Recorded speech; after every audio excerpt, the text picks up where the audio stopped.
afternoon. I got the bad fortune of keeping you awake for the next hour. And I will try to do this in a maybe a little bit of, maybe a provocative way, but a very friendly way. The thing is, Professor Yang said China is difficult. I say China is not difficult. Who's right? Both. Of course China is difficult. You can find many difficult people in China. And of course China is not difficult, because I have found thousands of people who are not difficult to work with. You have everything in China. So China can be everything. That's the first thing you need to be prepared for. But this would not mean that you don't go to China. If you need to work with Chinese people, do it. Whether it's here in Serbia or whether it is in China, in Croatia, sorry, in Croatia or it is in China, do it. But you must be prepared to spend some time on the endeavor. If it's a very, very small thing, don't do it. So it's very simple. Many of you can do way more things in China than you do now. I have been working with China, you don't believe it, since 1974. And it has not been really a big difficulties. The thing is, the Chinese are sometimes different from us, but they're quite predictable. So it's not difficult. And this is something that I will start saying a little bit about, that the way, the background, the way we are socialized, the way we think, I would even suggest, is different from Europe. But that doesn't mean it's difficult. It does mean that you have to learn about how they think, and then they have to learn how you think, and then it's not difficult. So to work with China is not difficult. I have enjoyed it all the many years, and it was very easy to earn money for me in China.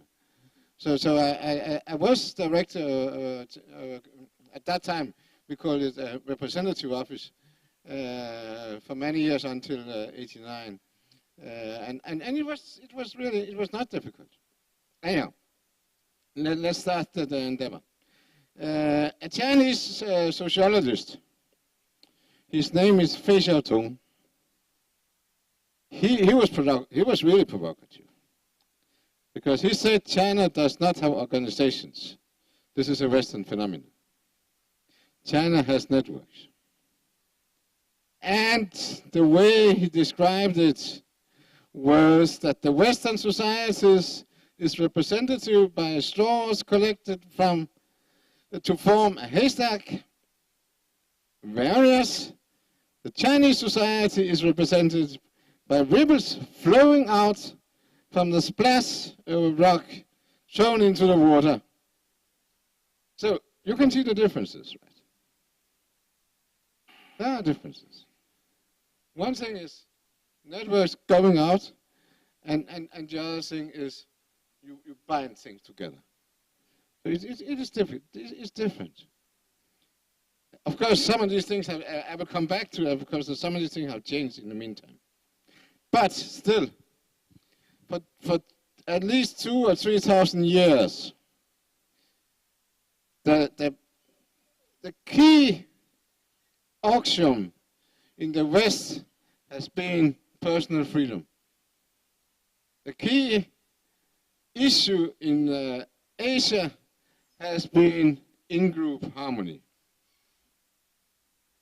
Why is that? We don't really know.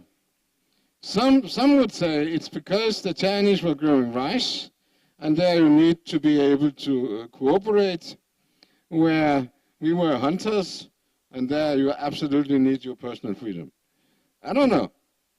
But at least this has resulted in two very different ways of dealing with the world, where the Western world, Europe, and later the US, has had an analytical approach, which of course many Chinese has taken over.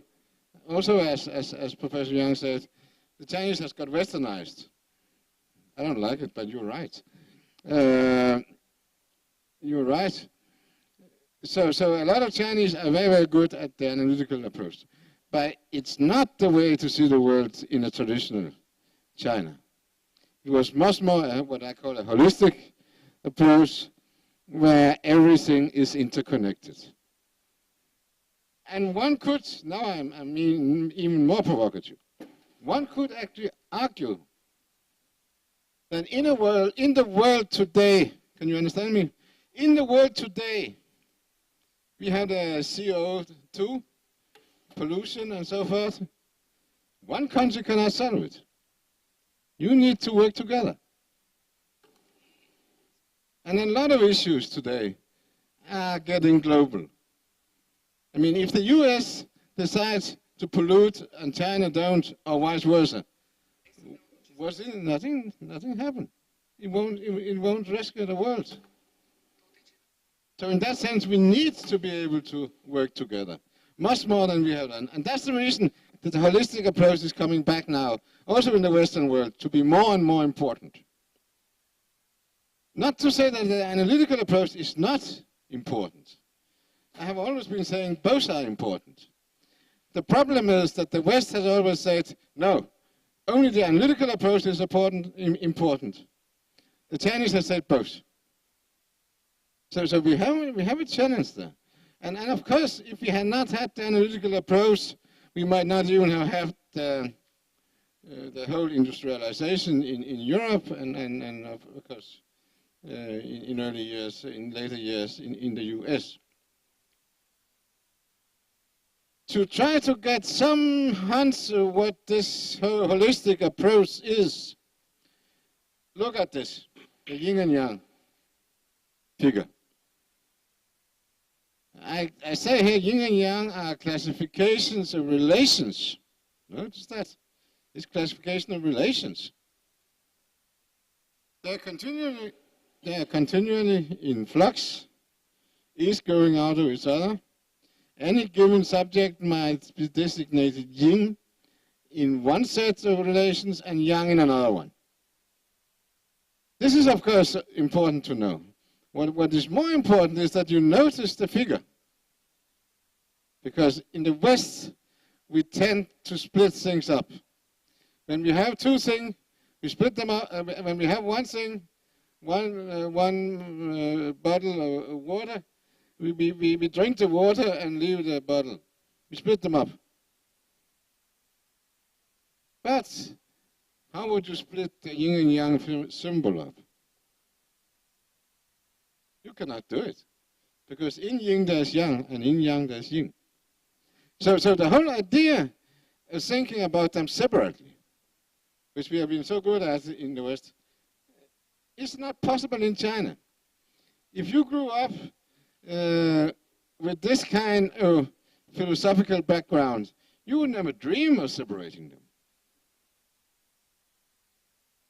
And there are so many things in the traditional China that we could learn from, and we should learn from. Now let me show you this. This is, and some will know maybe, this is from Nisbet's, Richard Nisbet's studies at Michigan. What he did was that he took 1,000 Chinese students and 1,000 American students and say, take a quick glance at this, and then tell me which two are more connected than the other. You do choose two. And what happened? You know? What happened?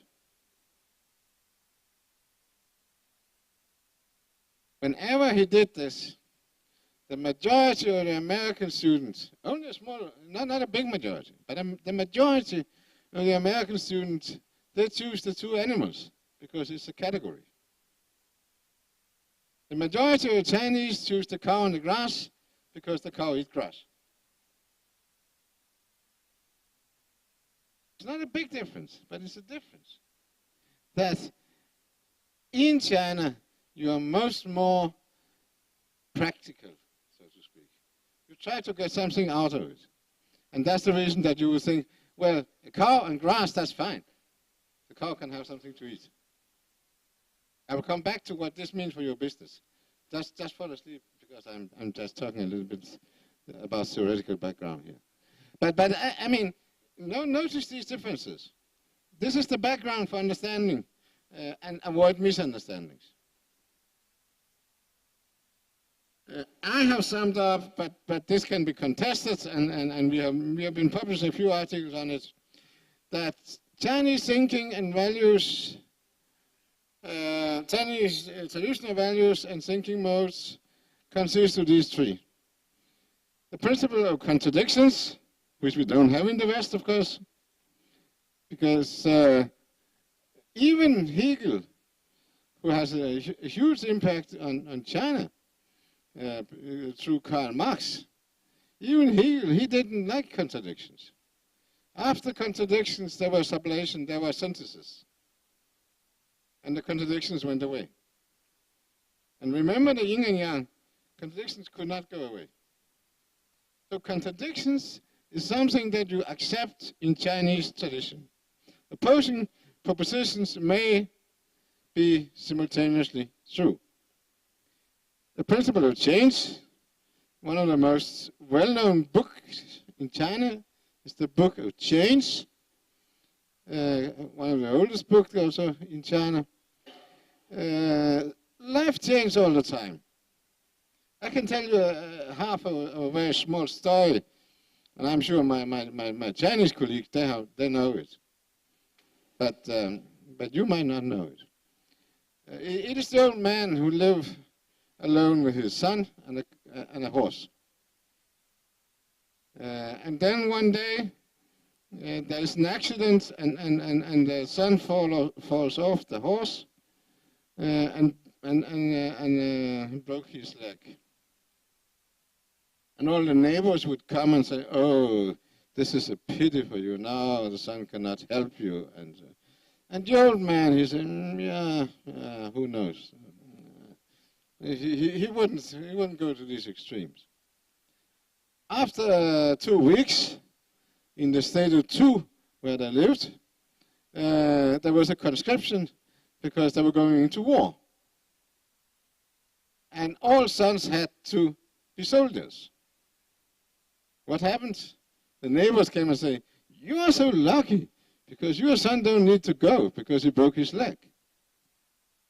And the old man said, "Yeah, maybe, who knows?" I mean, the Chinese are in the middle all the time. They don't go to the extreme. That's also the reason rock and roll would never be developed in China. I mean, you live in the soft middle, but you don't go to the extreme. There's another classic book, Zhong Yong, what was it called in English? The Doctrine of the Mean. The Doctrine of the Mean, yeah. The Doctrine of the Mean, which is also describing many of these things. And then finally, the principle of holism. Everything is interconnected. I will come back to that one soon. Okay, then we come to some of the things that you should do when you go into whatever. I mean, remember, we negotiate all the time. We negotiate all the time. When I have my class in Copenhagen, I often ask the executives, how often do you negotiate? And then they would sit there thinking, and they would say, well, I had one negotiation last year. Okay. Another one would say, no, I didn't have any. And then I would say, all of you have had 6 negotiations today, or 5. At least if you have a teenager, then you have even more, because when you go up in the morning, she doesn't want to have the breakfast that you do prefer her to have. She doesn't wear the clothes that you prefer her to wear. She wants to go to see a friend in the afternoon. You want her to come back to do her homework. And she has an appointment for a movie in the evening.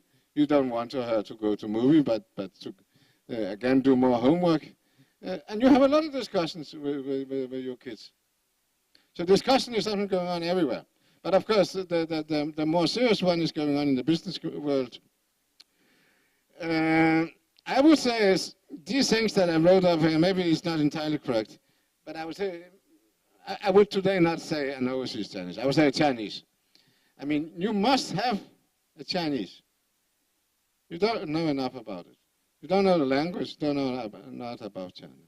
You must have a Chinese whom you have a trustful relation to if you want to do something in China. This person can debrief you, can tell you what has been said, what was the meaning of what has been said, why was something not said, and so forth and so forth. You need to work with local Chinese people. Sometimes also overseas Chinese are good, but this depends.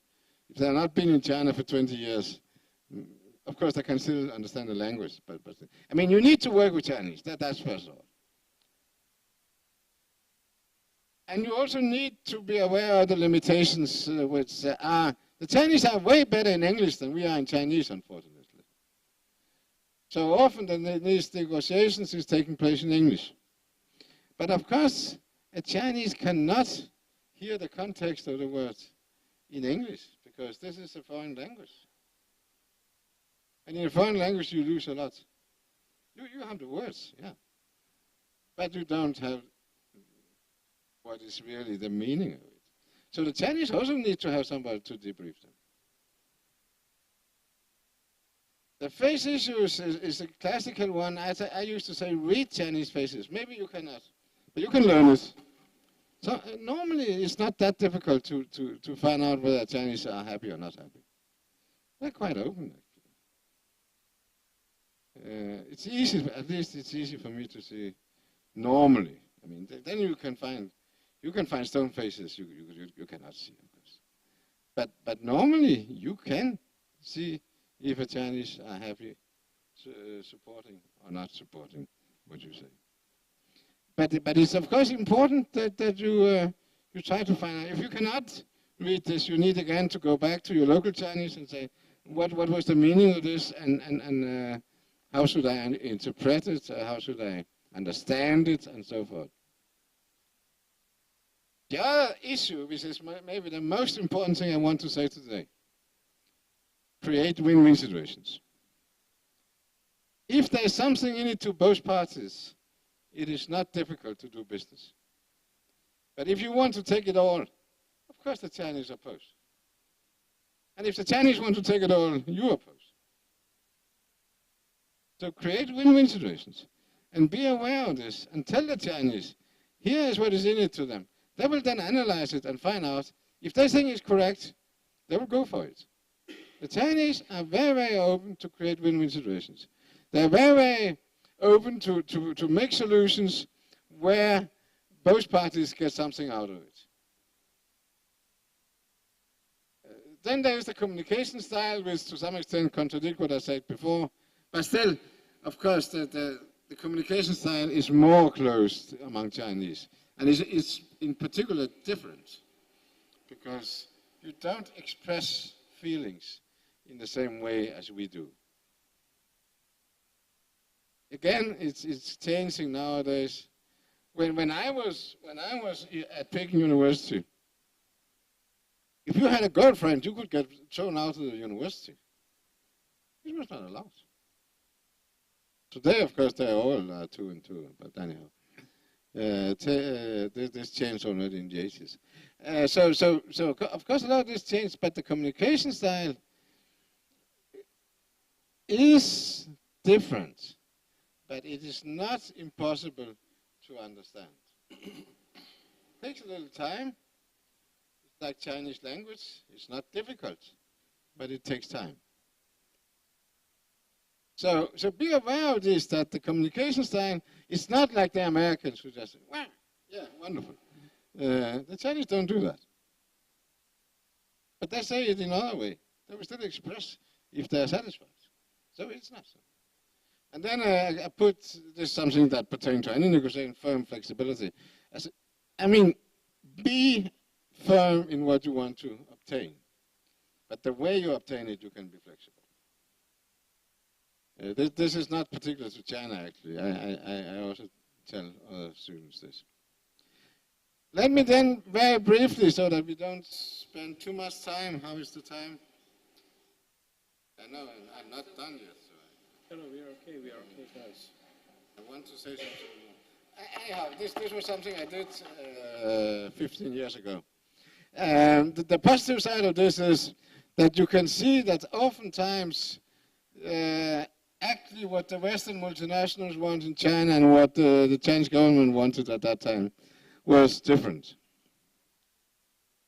The Chinese government wants technology, want local content, so they don't need to import and export the whole thing. They want new products. They want export. They want R&D in China.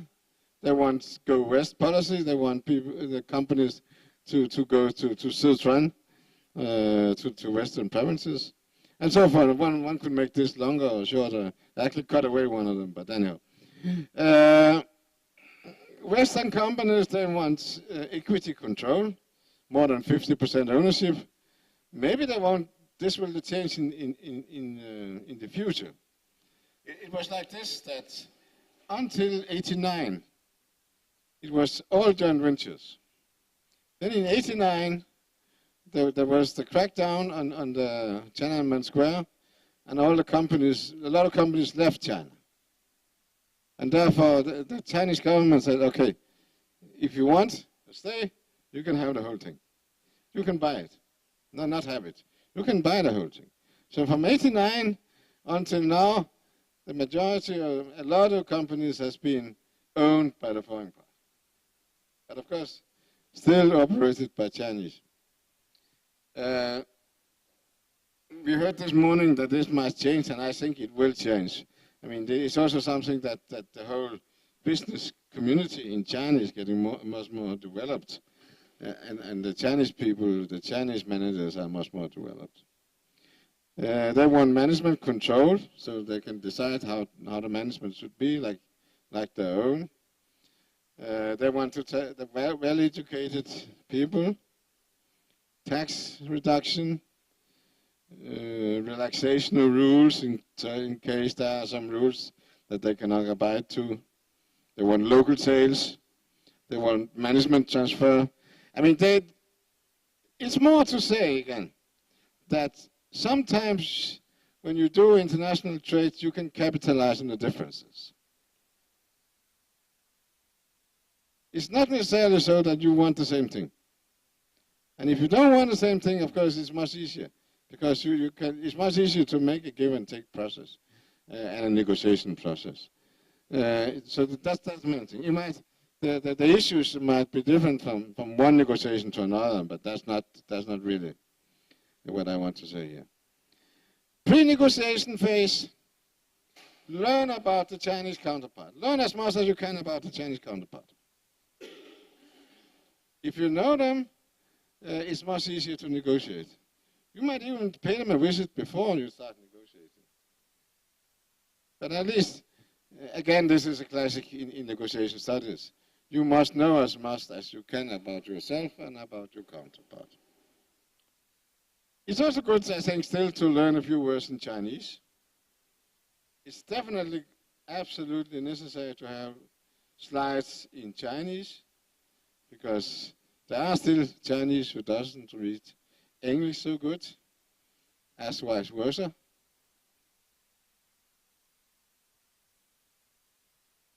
Try to find out, when you learn about the counterpart, what is the counterpart's negotiation history. Are they very, so saying, give and take, I mean, are they going into the process, or are they just saying, we want this and there's nothing to negotiate? It all depends on how interested they are. If they are very interested in the product, you can negotiate. If they are not interested in the product, you cannot negotiate, because why should they give in? So it depends, but you must find out something about the counterpart and the counterpart negotiation history. And then, again, I think it was also said in the morning, the government is more important in China than it is in Europe. So the local governments might also be worth trying to pay a visit to create good relations. When I go to China, I always bring gifts. And a lot of people tell me, but these people, they are so westernized, and they know that Westerners don't bring gifts. Yeah, they do. And so what? Who doesn't like a gift? I think still it's good. It's actually coming more and more here in Europe that we give gifts. So even though you can say this has been discussed now for many, many years, it's still good that you prepare something which shows that you have been thinking about this beforehand, and that you have something which can create a more positive atmosphere. Negotiation is always all about atmosphere. And of course, finally, you need to decide on the business standard. Don't do anything that you wouldn't do in other places.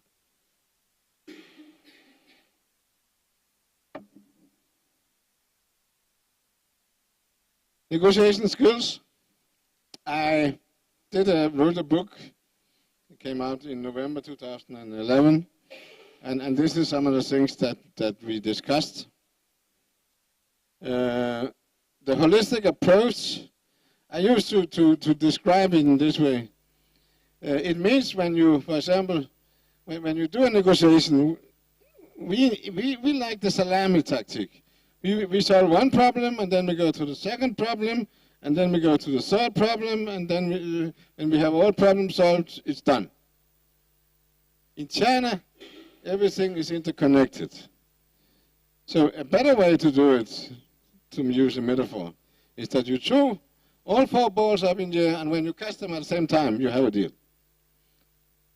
All the things should be in place, because otherwise the Chinese would say, after we have done the first one, this is fine, then we do the second one, but then this will have some influence on the first one.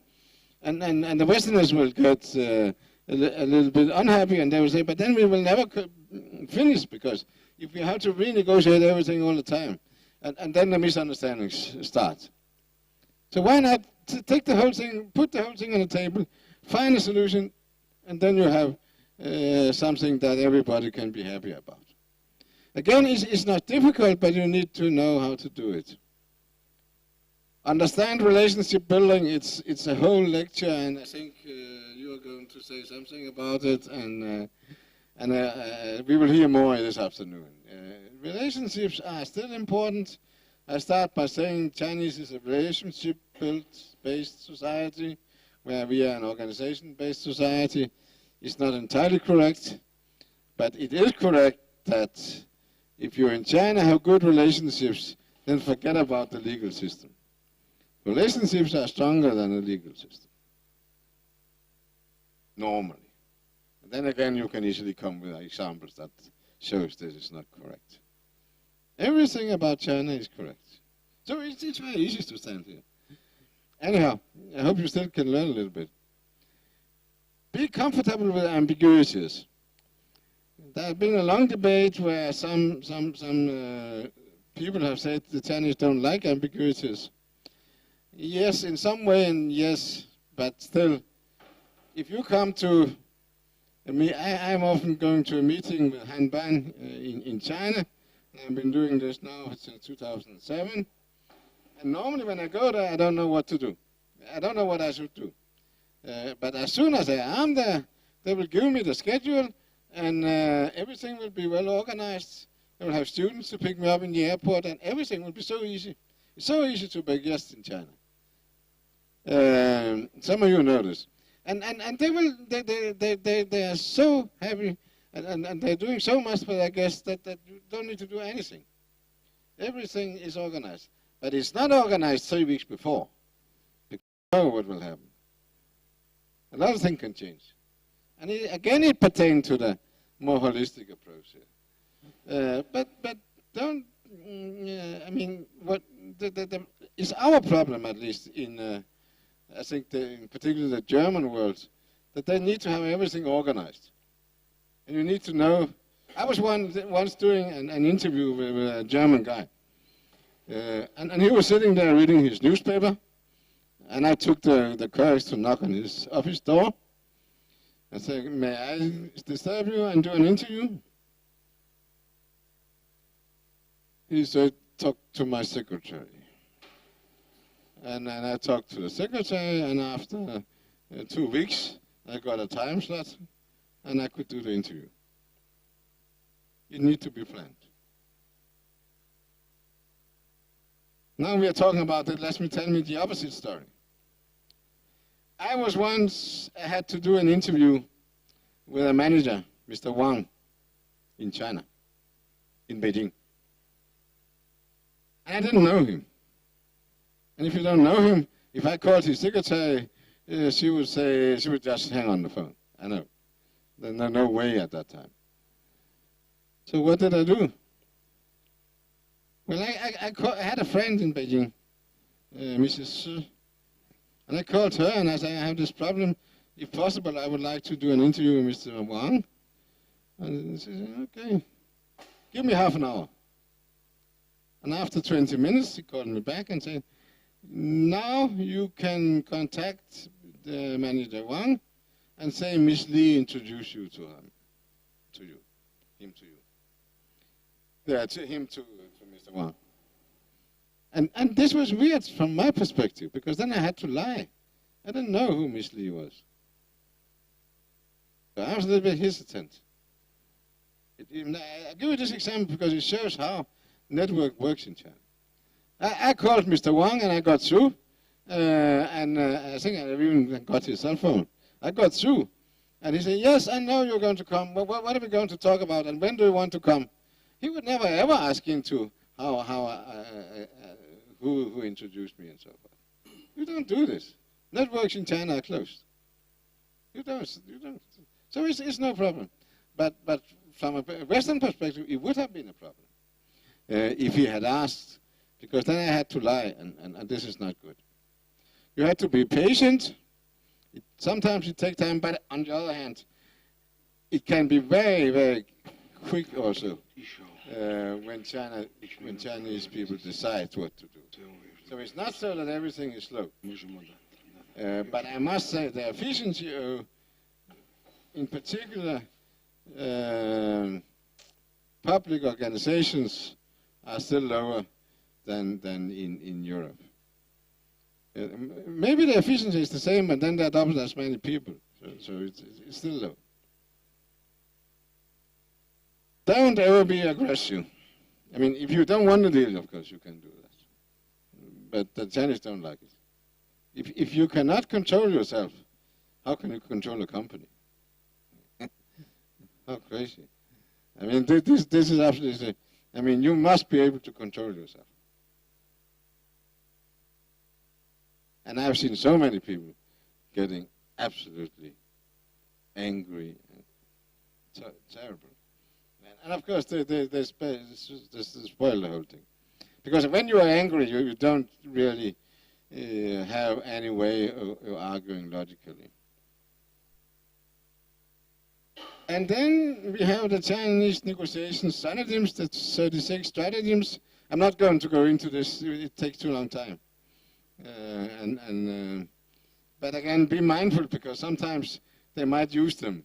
And this is really where there is no mercy.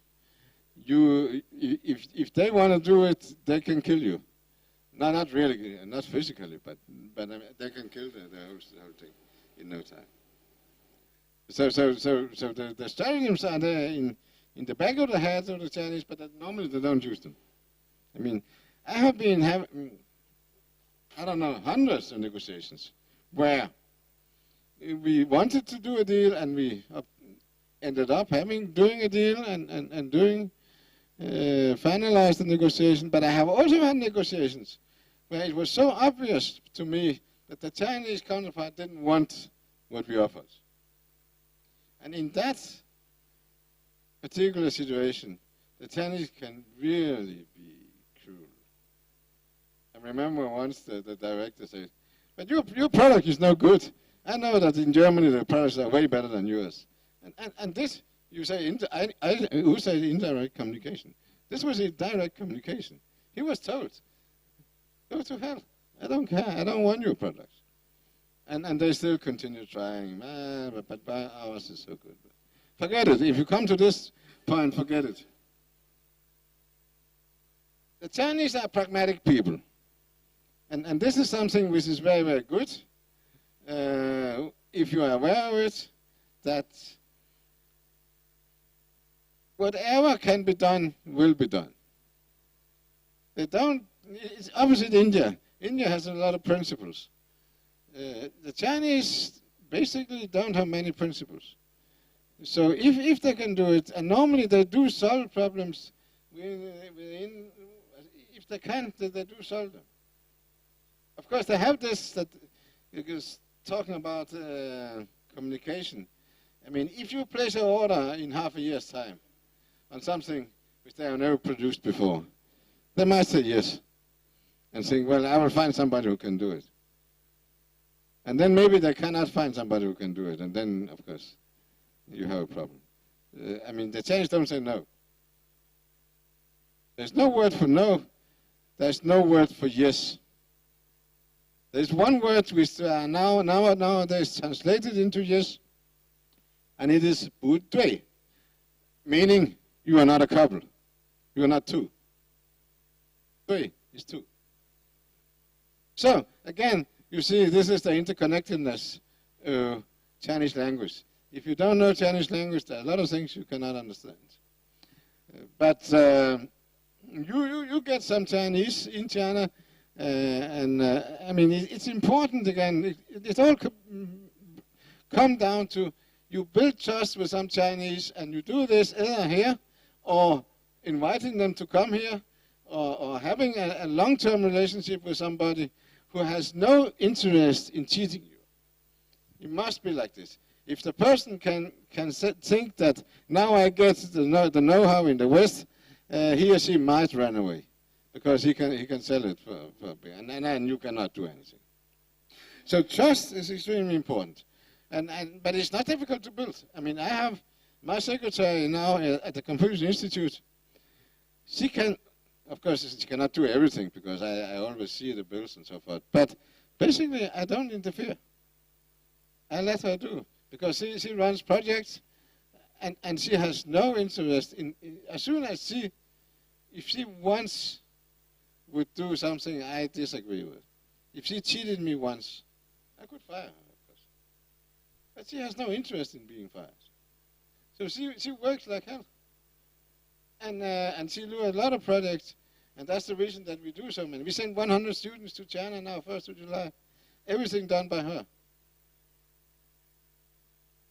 All the other Chinese in Denmark, they say, yes, of course you want to do that, because you can get a return commission. And I said, that's fine, because then I can pay a lower salary. I don't care. I don't know about this. Maybe she can, maybe not. Who cares? As long as she do the job and she work hard, I will let her do it. And this is the way I've been dealing with Chinese for many times. For many years, since in particular since the mid-70s, and I moved to China, as I think I told you, in '77. And of course, basically, I know what the Chinese. I mean, when I do one of these so very elementary wrong thing, for example, I wear this jacket probably wrong. I know my wife would say, no, you cannot go out like this. It looks terrible. Yes, I know you would say that. That was the reason I did it. Sometimes. I mean, it's very predictable. You can easily learn how Chinese react. But I mean, and one thing you should do is that you should follow the rituals. You should follow the rules. You should be well dressed, as these people here. Well dressed, tie, white shirts, better than me, but you know, sorry. This is how you do in China. You're well dressed. You're also well dressed. everybody is here is very well dressed. And as I've said, create win-win situations. It's very important.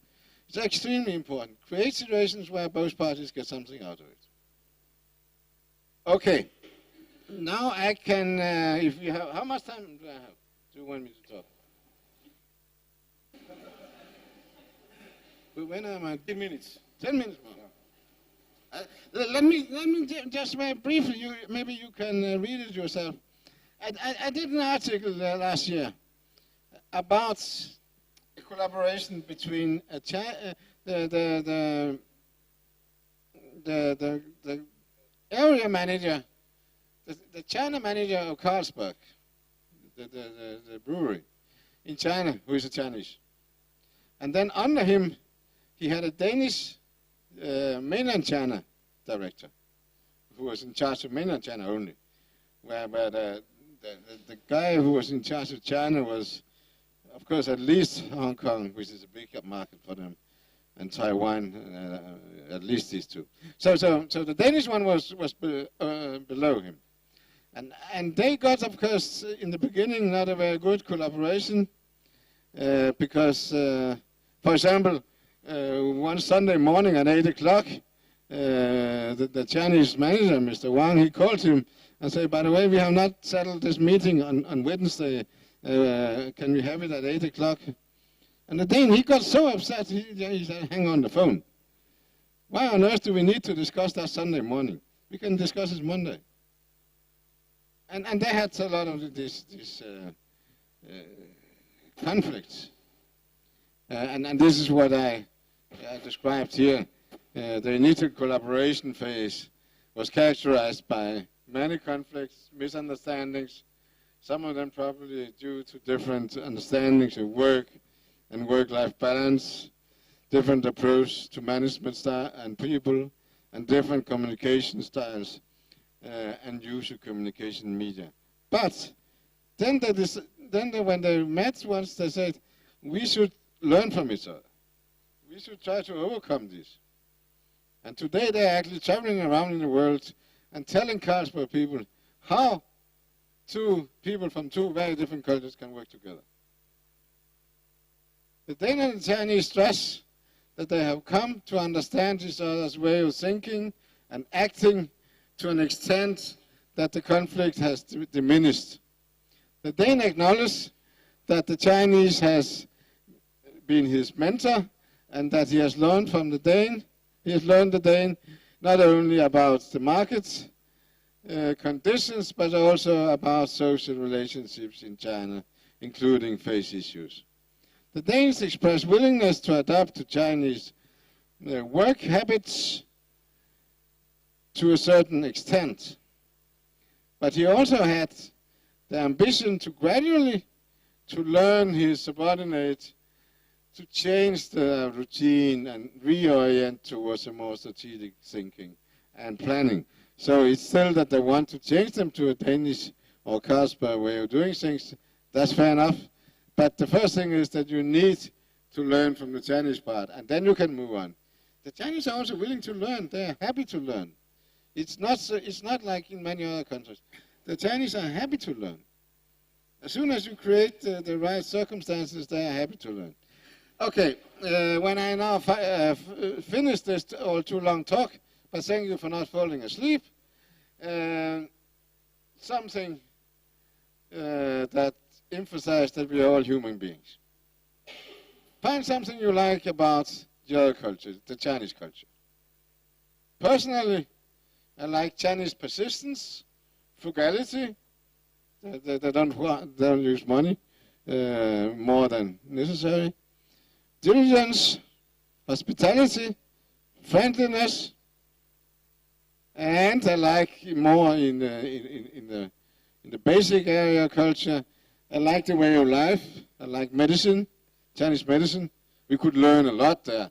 Of course, some of this is now up for discussion, I know that, but still, there is the whole idea that you should definitely go to see a doctor before you get sick, and not only to get there to get repaired, is something that we could learn. The Chinese Yangshen, the whole thing that comes before you get sick. It's something that we could learn from. I mean, shadow boxing. We start. We have meditation and so forth. We do a little of this, very little, but we do a little of this. And I respect the Chinese way of life, not going to the extremes, as I told, holistic approach, but I do not understand it entirely. And I never say that I understand the Chinese. But I understand a lot of people to the extent that I can predict how they will react, in particular my wife. But now I have known her for 35 years, so maybe it's not so much so. I mean, I can easily do so that she will be happy, and I can easily do so that she will be unhappy. I can decide. Wonderful, isn't it? Maybe most of you can do that, actually. But I can do it with Chinese. That's the difference. And I think I must be done here. Okay, no, we're not really done. Almost. The Chinese are changing a lot. We have the old generation, where I came from, which was the revolutionary generation. And then after 79 to 99, we can discuss this.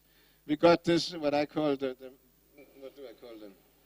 The green generation. That's the money generation. Everything is about money. And nothing else. And then and now, I think in the last recent years, of course, as long as there's uncertainty, money is still important. But we also see a lot of other characteristics of the young Chinese. As I said, I was reading in a Chinese newspaper that a young couple, think about this, a young couple were going to treatment for internet addiction. It meant that when they came home from work, they were sitting in each end of the sofa and checking their emails and playing and doing nothing else. So you have this kind of people. They don't even talk to people. They don't even talk to each other. They just use the internet all the time. We also have them in the West, but not so many at least. But I mean, just to say, the Chinese, I think the Chinese are using more time on these new media than we are. And I don't believe Face will be relieved. This is not the trend that the Chinese government is. China will build another face, Facebook, which is controlled by China. I don't know how they started by trying to build Renren, but maybe it didn't work out. But then they can build another one. It's no problem. And they have so many. They have more advanced communication style than we have. I'm using one of the Chinese ones, which is called Weibo, yeah. You know, this is a wonderful thing. We don't have it in the West. That I say something, and my wife, she's busy, so she doesn't, she cannot hear it. But then on her iPhone, when she has time, she listens, and what I said, and she answers. And when I have time, I listen to what she said, and I answer. This is way better than Skype or whatever we have, where you have to be there. So a lot of these things we can learn from China also. Chinese are very, very willing to experiment, in particular the young generation. I'm one of these few people who say the Chinese are too westernized, but I'm not going to discuss this now. I can discuss with my Chinese friends later.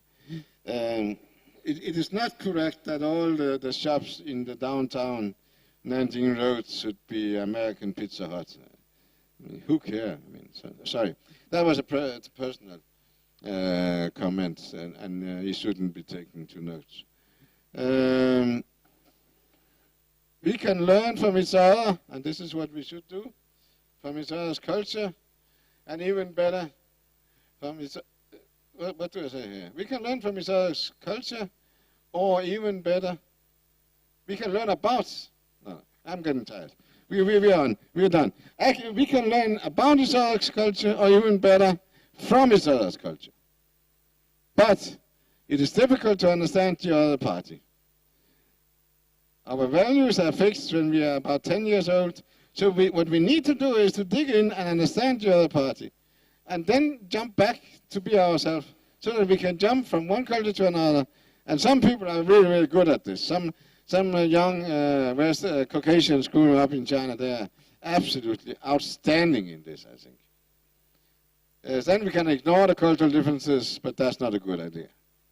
Most of us are somewhat in between. Sorry, too many words. I'm done.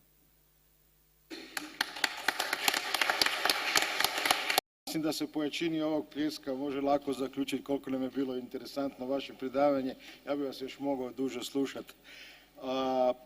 Da li ima pitanja? Mislim da je ovo bilo veoma intrigantno i zanimljivo. Izvolite.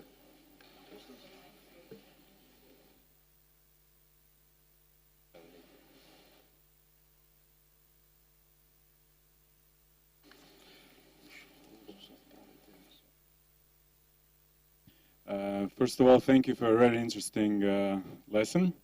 I especially like the beginning. I think personally one of the most important and most interesting topics between the differences between the East and the West, Europe and China, is about its origins. There was a book I read a few years ago. It's called The Geography of Thought, How We and Easterners Think Differently.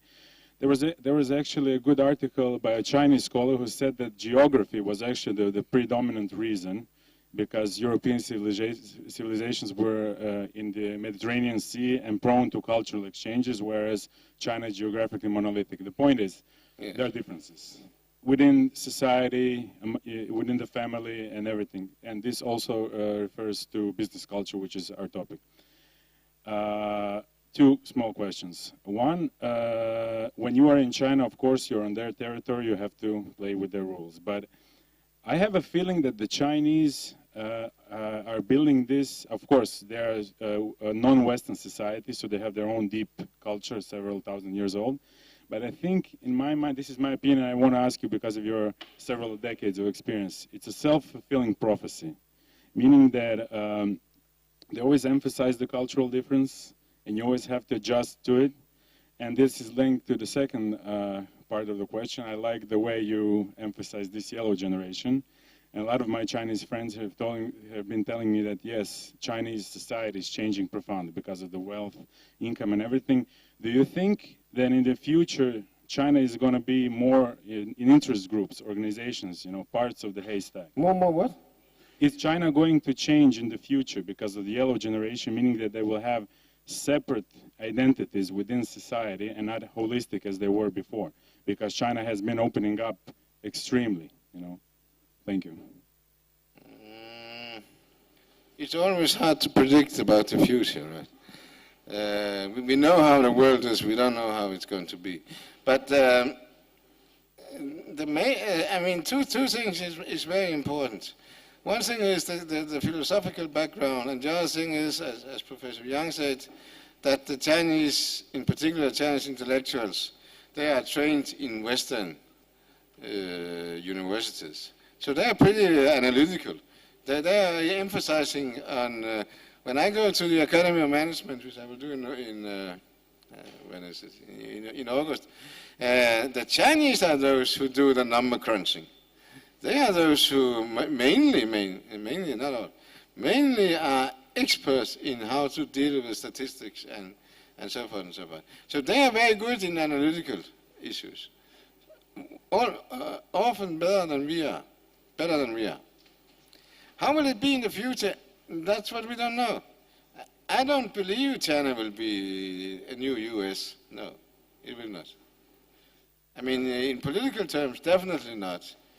I mean, like you saw, the US recently, in 2 years, recently went into 2 wars to change the government way 2,000 kilometers away from where they are themselves, and not dangerous for them at all. And it was a total failure. Now, Al-Qaeda is very strong in Afghanistan after 20 years of war, where first Russia and then China want to rescue them. China would never do this. So in that sense, China is not going to be a Western society. A lot of Chinese are and some point today, what we are discussing in management is to build up indigenous theories about Chinese management, But it takes time. It's not something you do, and there's many Chinese, of course, who do it, but it takes time. And in the meantime, for example, if you are a young academic assistant professor, you need to publish, so you need to find something you can publish. And if you want to go to good universities, you need to publish in American journals also. So there is a pressure for the Chinese will end up knowing both. And then they will return to be more Chinese. Of course. Was that the answer? Half. Do you have another question?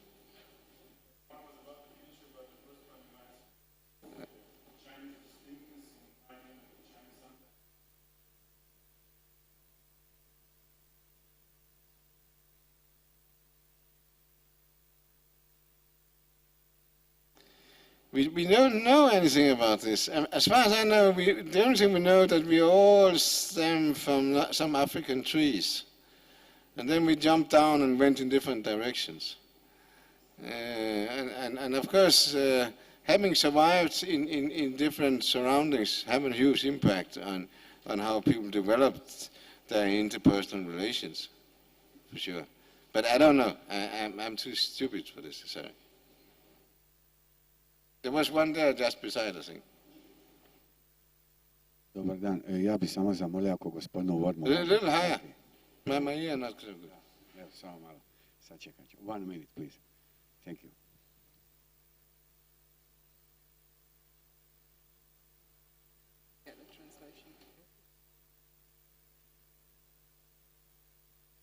Okay, yeah. Hvala vam na ovom izlaganju. Htio bih postaviti 2 konkretna pitanja s obzirom da živim, ajmo to reći, na zapadu. Jako cijenim Kinu i kinesku kulturu i shvaćam da je Kina jedan drugi svijet. Možete li mi pomoći objasniti zašto kineski partneri ne žele potpisati ugovor ili u velikoj većini slučajeva ne potpisuju ugovore s obzirom da ne živim u tom svijetu pa mi je to teško razumjeti. I drugo, kada se obično na sajmovima dogovore cijene i uvjeti i kad se vratite nazad u zemlju, te cijene i uvjeti se promijene, pa ako im možete pomoći kao predavač koji pokušava ta 2 odnosa spojiti, da mi to malo objasnite. Hvala lijepo.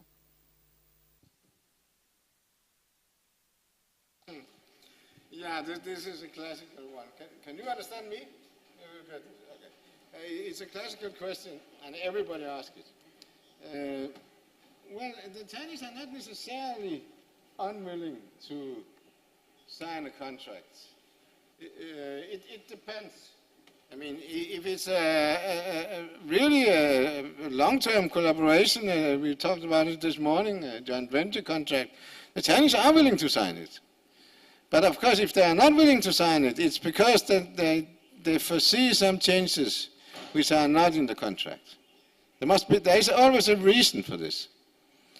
It's not so that they, from the theoretical point of view, is not willing to sign a contract.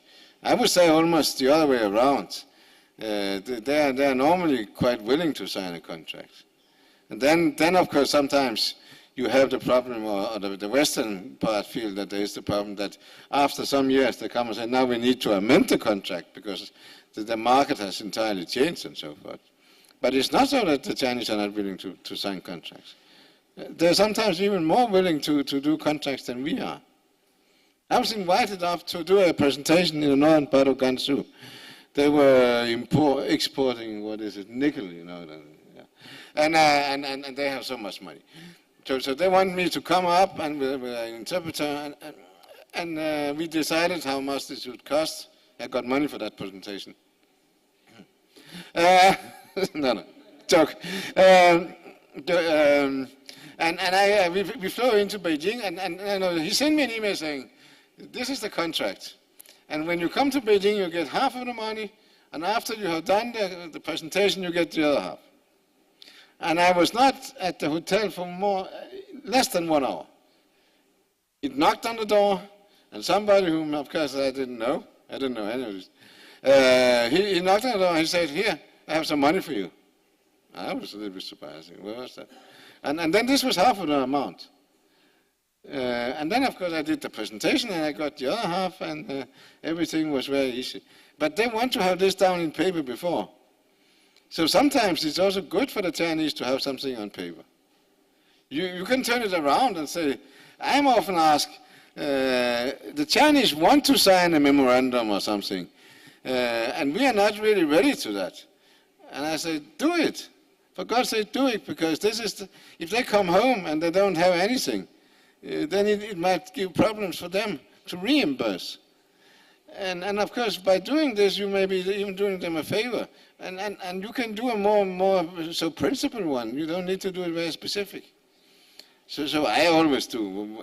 I do a lot of contracts and memorandums and so forth. And then we negotiate and find a solution if there's problems. I have never been sued. I mean, the Chinese people don't do that. They find a solution. They come up, they're reasonable people, and they come up and say, the market has changed, so we had to do so and so. And then we can discuss small percentages and so forth. But it can be solved. It's not so difficult.